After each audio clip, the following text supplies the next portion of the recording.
Stop ni Senator Rapi Tulfo, agaw atensyon sa Senate hearing. Mainit na mainit pa rin ang mga pagdinig kaugnay sa issue ng flood control project sa Department of Public Works and Highways.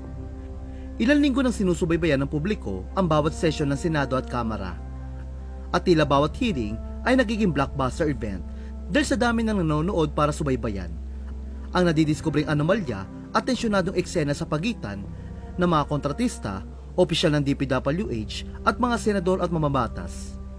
Sa bawat pagtatanong ng mga senador at mamabatas, hindi nga may kakailang ramdam ng sambayanan ang bigat ng sitwasyon.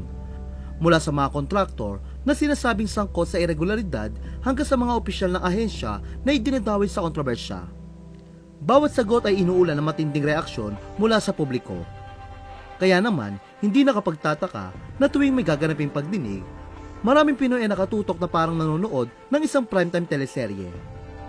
Ang Senado mismo ay nagiging entablado ng matitinding eksena. May mga pinapagalitan, may mga pinapatawag muli, at may mga nagsasabing dapat patawan ng contempt. Ngunit sa gitna ng lahat ng seryosong usapan at mabibigat na issue, isang hindi inaasahang bagay ang bigla nakakuha ng spotlight.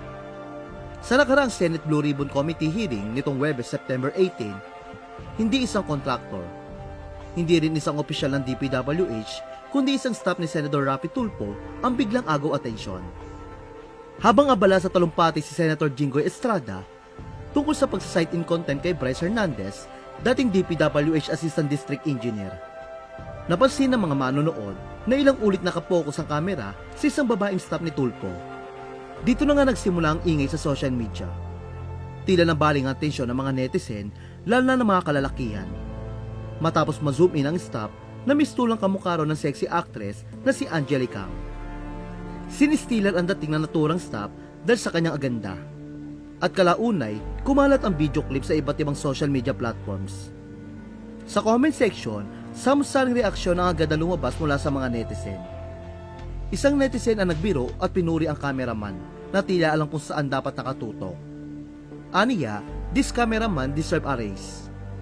Isa pa ang nakisakay at sinabing halatang alam ng cameraman ang trabaho niya. Komento ng netizen, cameraman knows his job. May isa namang hindi nagatubiling sabihin kung sino talaga ang bida ng eksena. Aniya, nice cameraman, ganda ng focus, hindi nakatutok kay Mr. Sexy, kay Miss Beautiful nakafocus. Samantala, may ilang din nagbigay ng mas seryosong pananaw. Para sa kanila, hindi dapat nadadivert ang atensyon ng mga ganitong bagay, lalo na't mabigat ang usapin ng flood control project scam. Ayon sa isang netizen, please wag i-divert ang atensyon, sa flood control ang focus. Sa ngayon ay wala pa mareaksyon si Senator Rapi sa pagbabaral ng kanyang staff.